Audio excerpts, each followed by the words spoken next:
sommes jeudi après-midi et je viens vous parler car j'ai reçu 2 livres. Le premier livre, c'est la 4e lecture déjà du prix roman noir historique 10-18. Ça s'appelle Les Dames de guerre et c'est un premier tome. C'est Saïgon, voilà, Saïgon, tome 1. Je ne sais pas si le tome 2 est sorti. Il n'y a pas d'infos. Il n'y a pas d'infos. Bon, bref, il n'y a pas d'infos. Le tome 1 est sorti à la Bête Noire et il a même eu le prix Bête Noire des libraires. Il a écrit un formidable roman d'aventure et d'espionnage. Haletant, palpitant, impeccablement documenté. Alors, sur ce livre-là, sur Livre Addict, il est très mal noté. Il a 10 sur 20 sur Livre Addict, c'est très rare, mais il n'a qu'une seule note. Bon. Sur Babelio, il a plutôt des bonnes notes et j'ai regardé les avis négatifs qui disent en fait il y a un peu de misogynie et en plus il y a full de détails, d'informations. On a l'impression, enfin il y a quelqu'un qui dit c'est un livre Wikipédia en fait, qui donne beaucoup d'informations. Donc c'est génial parce que c'est très bien renseigné, mais c'est pas assez creusé. Donc à voir, il fait quand même 500 pages. Donc à voir, je ne connais rien, mais alors rien de la guerre de Saïgon. Je vous lis le résumé. Septembre 1953, New York. La rédaction de Life Magazine est en deuil. Son reporter de guerre vedette, Robert Kovacs, a trouvé la mort en Indochine française, laissant derrière lui un vide immense. Persuadée que sa disparition n'a rien d'accidentel, Elizabeth Cole, photographe de la page mondaine, décide de lui succéder et réalise ainsi son plus grand rêve, devenir correspondante de guerre. C'est le début d'une enquête à l'autre bout du monde, au cœur d'un écheveau d'espions, de tueurs à gages, de sectes guerrières, d'aventuriers et de trafiquants d'armes. À Saïgon, Hanoï, sur les hauts plateaux du Laos, Elizabeth va rencontrer son destin en exerçant son métier dans des conditions extrêmes et affronter les pires dangers. Pourquoi pas? De toute façon, il faut que je le lise. Il y a quand même des gens qui ont dit qu'ils ne sont pas arrivés au bout parce qu'il y avait vraiment trop de clichés sur les femmes et de misogynie. Voilà, hein, mais pourquoi pas? Pourquoi pas? De toute façon, j'ai pas le choix. Voilà, et j'ai reçu aussi, alors ça, c'était pas prévu, de la part de Pocket, le nouveau Sophie Loubière, qui s'appelle Obsolète et qui sort le 6 février. Alors, Obsolète, j'ai failli le recevoir de la part de Belfond, mais je ne l'ai pas reçu. Je ne l'ai jamais reçu. C'est pas grave, c'est pas très grave. En tout cas, je l'ai chez Pocket et en plus, il est dédicacé. Donc, merci beaucoup, Sophie Loubière. J'avais lu quoi, elle? J'avais rien lu d'elle? Et non, j'ai rien lu d'elle. Alors, nous sommes en 2224. Depuis le grand effondrement de la civilisation fossile, l'humanité s'est adaptée. Économiser les ressources, se protéger du soleil, modifier son habitat, ses besoins, en finir avec toute forme de violence, vivre en harmonie et adhérer au tout recyclage, y compris celui des femmes. Afin d'enrayer le déclin de la population, les femmes de 50 ans doivent quitter leur famille et laisser place à une autre en âge de procréer pour entamer un autre cycle de vie au domaine des hautes plaines. L'heure a sonné pour Rachel. Solide et sereine, elle est prête. Mais qu'en est-il de son mari et de ses enfants? Et que faire de ses doutes grandissants? Car personne ne revient jamais des hautes plaines. Et Rachel sent bien que ce n'est pas le lieu de rêve promis par la gouvernance au futur retiré, avec un R majuscule. Alors moi j'avais beaucoup été attirée par cette histoire parce que je trouvais ça vachement original, pour la place des femmes, pour la société, pour tout ça. Et vu que ça se passe 200 ans finalement après notre ère, et ben pourquoi pas. Donc moi j'étais intéressée, donc je suis bien contente de le recevoir. Donc merci beaucoup Pocket. Et alors il n'est pas prévu. Oh, mars, je suis blindée en mars, c'est même pas la peine d'y penser. Mais avril peut-être. Peut-être avril. Voilà, en tout cas il est déjà sorti en grand format, donc il a déjà eu des avis, probablement très bons, probablement pas bons. C'est pas grave, je veux pas en savoir plus, en tout cas merci Pocket. Voilà, sinon j'ai commencé. Bienvenue à la librairie Yunnan, et c'est trop bien, j'aime trop. J'ai déjà mis 5 post-it alors que j'ai lu 56 pages. C'est génial. C'est une ode à la lecture, au livre, au plaisir de la lecture, des rencontres des auteurs. C'est un bonheur, c'est un vrai régal. Je suis trop fan. Et je suis très frustrée de ne pas avoir plus de temps là aujourd'hui pour lire. Je vais essayer de lire un petit peu, mais ça va pas trop le faire aujourd'hui, je pense. Et c'est un régal, vraiment c'est un régal. Alors, il se passe pas grand chose, c'est la vie dans une librairie avec un barista qui a été recruté par, comment elle s'appelle, Youngju, qui s'appelle Minjun. Et voilà, c'est la vie dans la librairie, des rencontres avec les auteurs, un club de lecture, plein de choses très doudou lecture finalement. Donc j'aime trop, voilà, j'aime trop. Voilà, il me fera la fin de la semaine et le week-end probablement. Mais frustration de ne pas avoir le temps pour lire en ce moment. Enfin aujourd'hui, hier, quasiment rien. Donc, Je l'ai vraiment commencé aujourd'hui et encore, j'ai pas eu beaucoup de temps là. 56 pages. Je vais peut-être l'emmener au boulot si j'arrive un peu tôt, comme ça je peux bouquiner un peu. Mais voilà, et je suis toujours dans les Cyrans de Marley Bou, et j'ai passé la moitié. Voilà. Je suis à la page 300 sur 470. C'est toujours bien, sauf que en fait quand je l'ai écouté hier, j'étais moyennement concentrée, je pensais à d'autres choses et j'ai été un peu perturbée. Donc il y a un truc que j'ai, alors pas loupé, mais il y a une deuxième partie qui se passe uniquement pendant la soirée, parce que ça y est, le présent, enfin, le passé a rattrapé le présent par rapport à la famille Riva, donc on est dans le présent, on est avec eux, on sait qui ils sont, d'où ils viennent, et maintenant on est vraiment dans la soirée. Et là il y a beaucoup de personnages, parce qu'il y a beaucoup d'invités dans cette soirée, et là je suis un peu perdue, donc je vais reprendre ce soir, mais je ne fais pas trop attention à cette multitude de personnages, parce que je pense que ce qui m'intéresse et ce qui est important, finalement, c'est pas toutes les histoires de chaque petit personnage, c'est la famille et cette ambiance et cette fête, finalement. Voilà, donc là, il me reste 150 pages, je le finirai probablement la semaine prochaine, tranquillou, mais je suis pas pressée par rapport à ça. Voilà. Ça y est, je l'ai. Je suis allée la chercher à la poste, enfin. Alors, elle est vide, là, mais elle est trop classe. Alors, dedans, bien sûr, il y a le livre, Une saison à l'atelier de poterie de Yeon So-min, voilà, qui est sorti. Il n'est pas très long, il fait 300 pages, 300 petites pages. Mais il est écrit, je ne veux pas dire petit, mais voilà, il prend un peu toute la page, quoi. C'est pas... c'est bien, c'est riche, et moi j'ai beaucoup aimé, beaucoup. Je voulais le résumer. Nuit blanche à répétition, week-end inexistant, après des années passées à travailler d'arrache-pied, Jeong-min claque la porte de la chaîne de télévision qui l'emploie et s'enferme chez elle pendant des mois, sans contact avec le monde extérieur. Un chaud matin d'août, alors qu'elle ne supporte plus d'observer les murs vides de son appartement à longueur de journée, elle s'aventure dehors et pousse par hasard la porte de l'atelier de poterie du quartier.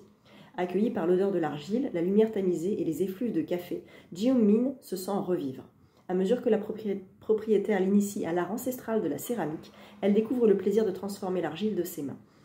Et tout comme ses créations révèlent leur beauté à la chaleur du four, le cœur de Jeong-min se réchauffe peu à peu au contact des habitués de l'établissement. Véritable phénomène d'édition internationale, ce roman bouleversant rend hommage à l'art-thérapie et à son pouvoir apaisant. J'ai beaucoup aimé ce roman. Il est très doux, très beau, bien écrit, bien traduit, et vraiment c'est le premier que j'avais lu de chez Nami et en tant que lectrice, et j'ai adoré. Voilà, donc je vous le recommande fortement. On a eu aussi un petit marque-page avec une petite citation de Clara, It's Clara Journal, voilà, qui dit « Un récit délicatement tissé, mêlant poésie et profondeur émotionnelle ». Et sur la boîte, il y a les Miss, alors j'arrive jamais à le prononcer, les Miss et Lani de Cookie, voilà. Et il y a les avis lecture, bien sûr, des copines à l'intérieur. Mais en tout cas, voilà, il est déjà lu. Ouf, je vais pouvoir faire ma photo. Ah, et en plus, à l'intérieur du paquet, il y avait également, alors je l'ai ouvert, c'est un kit, ça s'appelle comment? Un kit do it yourself de modelage. Petite valisette. Petite valisette. Alors, il faut juste que je fasse gaffe parce que mon fils ne me pique pas. Ou alors on le fait ensemble.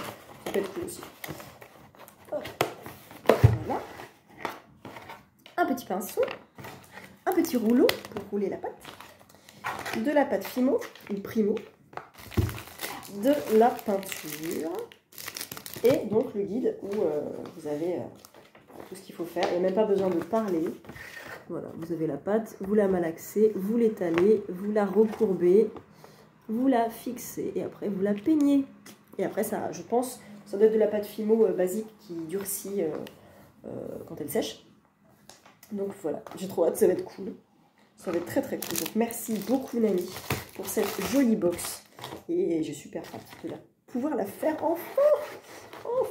Enfin. Voilà. Bon, à part ça, j'ai avancé. Bienvenue un petit peu à la librairie Yunnan. Je suis à la page 207. Je vais essayer d'avancer un petit peu ce soir. Et voilà, je n'ai rien d'autre à vous dire. Je vous emmène demain au Book Club Pocket.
Boutique, je suis hyper contente de vous les présenter.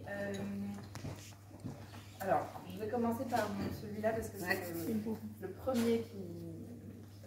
C'est le premier.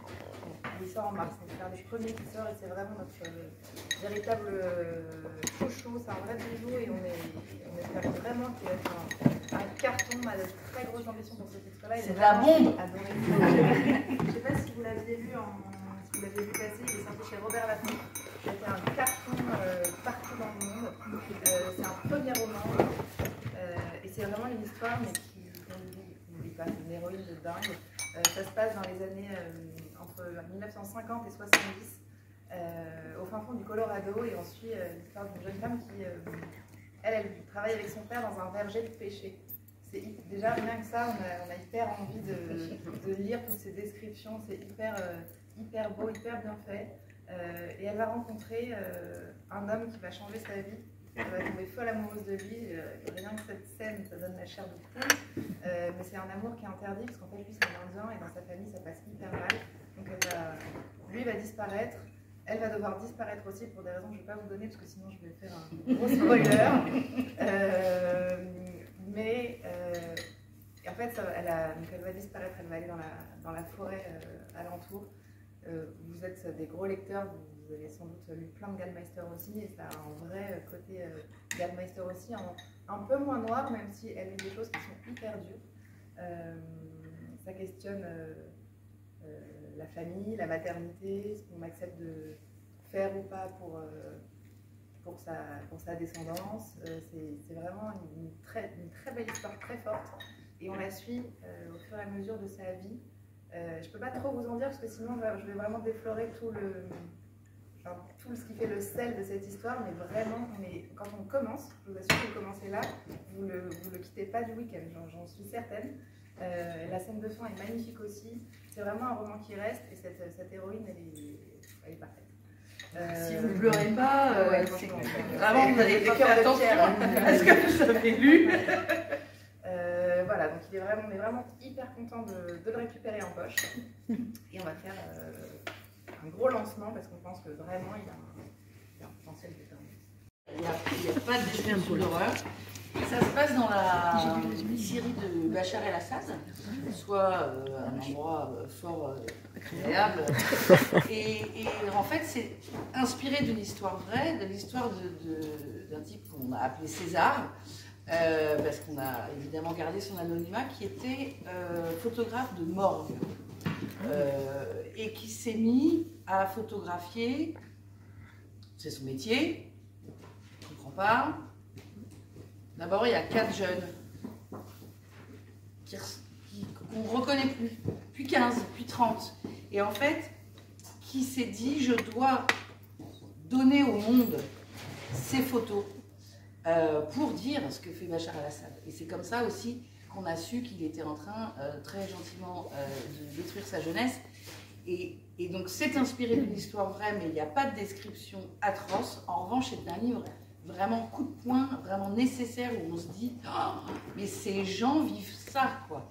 Et effectivement, il s'est gentiment fait sortir. Le nouveau régime, évidemment démocratique comme il se doit, ne fera rien de tout ça. En fait, c'est vraiment une façon de se dire que dans le monde qui nous entoure, ça existe encore. Bon, là, on vient de célébrer les 80 ans de la libération du camp d'Auschwitz, mais on est vraiment tellement pas loin, quoi. Et c'est à 3 heures d'avion. Donc, je pense que voilà, c'est un livre très dur, mais nécessaire à lire, qui a eu le prix Relais. Et qui, à mon avis, doit faire parler de lui, parce que c'est aussi le rôle de la littérature, c'est de savoir ce qui se passe autour de nous, que ce soit pour s'évader parce que c'est joyeux et gai, et aussi pour comprendre. Et on en parle vachement, il y a eu plein d'articles hier encore, il y avait un article dans Le Monde à ce sujet, enfin, il est vraiment... Et donc c'est un type qui existe et qui a été exfiltré. Là, toutes les photos qu'on voit en ce moment, Le Monde, je ne sais pas si vous avez vu, mais ils font des espèces de reportages où ils mettent... Justement, ils font découvrir au plus grand nombre ces photos qui ont été prises, c'est les siennes. Ce sont les siennes, ouais. Très longs articles. Alors, les photos ne sont pas toutes top au petit-déj, mais... Les floutes, et on peut choisir de les voir ou pas, mais c'est... Voilà, donc c'est pas très gai, mais important. qui est un épisode vraiment méconnu de l'histoire de l'Estonie, qui est donc l'Estonie, petit pays pris à un moment très précis de son histoire entre les nazis qui s'en vont, les Russes qui arrivent, et ils se disent oh là là, on a 4 jours peut-être pour conquérir notre liberté. Et donc pendant 4 jours, ils vont y croire, ils vont avoir envie que ça se passe bien, et ils vont attendre ce bateau blanc qui ne viendra jamais. Et ce bateau blanc, c'est devenu en Estonie une expression. C'est-à-dire que quand on dit c'est le bateau blanc, c'est ouais, c'est foiré quoi. C'est vraiment le mirage, le truc qui ne viendra pas. Et en fait, c'est hyper intéressant parce que, bon, l'Estonie, on n'est pas tous spécialistes. Et cette histoire, on ne la connaît pas. Et c'est vrai que voilà, c'est aussi un moment d'histoire du monde. Ils auraient pu changer le cours de l'histoire. On sait qu'ils n'ont pas réussi, mais il y a quand même cet espoir et cette envie qui est assez dingue et que j'ai trouvé là aussi très, très passionnant, très intéressant. Plaisir de vous rencontrer et surtout aussi je fais partie de ces révélations. Voilà, c'est mon premier roman sur un premier bébé, donc on est très ému au moment de sa sortie. Et là c'est encore de l'émotion avec cette sortie chez Pocket. Là aussi vous voyez la couverture est très différente, elle me plaît beaucoup également, donc on a vraiment l'impression que c'est une renaissance aussi pour ce livre. Oui, la Grande Motte, en fait je suis partie de ce coup de foudre pour cette ville. C'était un souvenir d'enfance me concernant. J'ai pas du tout passé tous mes étés à la Grande Motte. Hein. C'est arrivé une fois ou deux dans mon souvenir. C'était vraiment un très rapide passage et j'étais restée marquée par cette architecture qui est très atypique, qui aujourd'hui a le vent en poupe, mais c'est très récent. Hein. Avant, elle a été beaucoup décriée cette ville, mais il y avait une unité architecturale et j'avais vraiment envie de la revoir.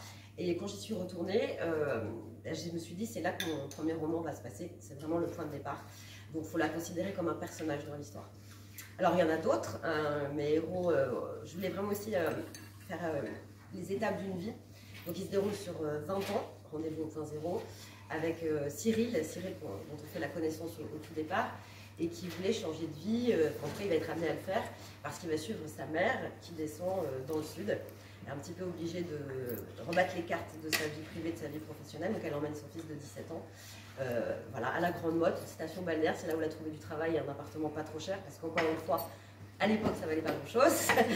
Et du coup, ils vont s'installer dans cette ville qui va être très étrange pour eux, à plus d'un titre. Ils viennent d'Évreux, pour vous dire que c'est le grand écart.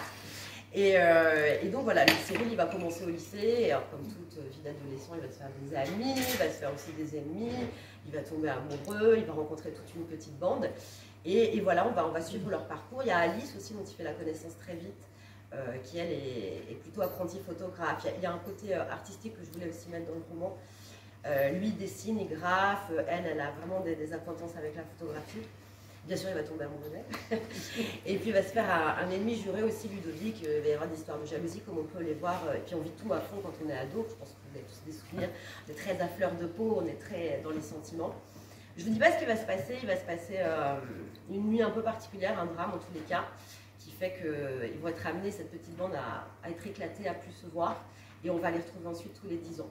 Voilà, l'idée c'est de dire qu'il y a souvent des erreurs du passé qui vous ramènent sur un endroit, un chemin qu'on avait peut-être oublié. Il y a des choses à refaire, je pense, pour bien se remettre sur les rails de la vie. Et puis il y a des endroits qui se rappellent à nous, et encore une fois, la Grande Motte va les rappeler à eux de façon régulière. Et donc je voulais vraiment cette évolution, 17 ans au début, 27 ans, 37 ans, on ne prend pas les mêmes décisions, on n'est plus les mêmes personnes. Et il y a peut-être des rendez-vous du passé à honorer pour bien avancer. Voilà. On est samedi et je viens conclure cette semaine de vlog avec le Book Club Pocket auquel je suis allée ce matin. On nous a présenté les 3 premières révélations Pocket. Le premier, c'est Là où la rivière te porte de Shelley Reid, qui a l'air trop bien, trop bien. Bah, vous les avez vus dans les images précédentes. Le Bateau Blanc de Xavier Bouvet et Camera Obscura de Gwenaëlle Lenoir. Voilà, ces 3 révélations Pocket, 3 livres qui ont complètement tapé dans l'œil des éditeurs de chez Pocket et qu'on vous fait découvrir. Et parmi les révélations de cette année, il y en aura d'autres, il y en a 10 en tout. Les autres arriveront un petit peu plus tard. Notamment, Rendez-vous au point zéro que vous avez vu de Frédéric Le Ternier. Frédéric Le Ternier, c'est son premier roman et ça se passe à la Grande Motte et ça a l'air trop bien. Trop bien. Il sort en mars. Le Shelley Road, il sort aussi en mars. Ensuite, on a La Fugue d'Anna de Mattia Corrente qui sort en avril. On a Les Enfants perdus de Brocéliande de Yann Le Gall qui sort aussi en avril. Et en mai, on a Camille 1815 qui a l'air trop bien de Armand Cléry et Où l'amour demeure de Sarah Winman. Et en juin, nous avons Les Semeuses de Diane Wilson et L'Affranchie de Claudia Craven qui était sortie, je sais plus chez qui. Le gros caillou, je sais plus. Mais en tout cas, ça a l'air d'être un western trop bien, queer et trop classe. Donc ça me fait penser un petit peu à Terre Promise. Et il a l'air vraiment cool. Donc je vous en reparlerai de toute façon au moment de leur sortie. Mais en tout cas, merci beaucoup Pocket pour cet événement. C'était trop bien. Sinon, niveau lecture, j'ai terminé. Bienvenue à la librairie Yunam. Et c'était un petit coup de cœur. C'était trop bien. C'était génial. C'était doux. C'était intéressant. C'était contemplatif. C'était... oui, c'est très beau. C'était... Il est joli? Ouais, très joli. C'était ouais, contemplatif, c'était introspectif aussi, et j'ai beaucoup aimé. Donc voilà, j'ai mis quelques post-it, c'était très chouette. Et je commence aujourd'hui Poubelle de Sylvia Aguilar Zeleny. Ça se passe entre les États-Unis et le Mexique, à Ciudad Juárez. Voilà, je lis en lecture commune avec Héloïse, Hello the Jungle, et c'est aussi une révélation Pocket de l'année dernière, et j'ai toujours un petit marque-page avec Léa. Voilà, je vous laisse là, et je vous retrouve dans une prochaine vidéo, la semaine prochaine, probablement.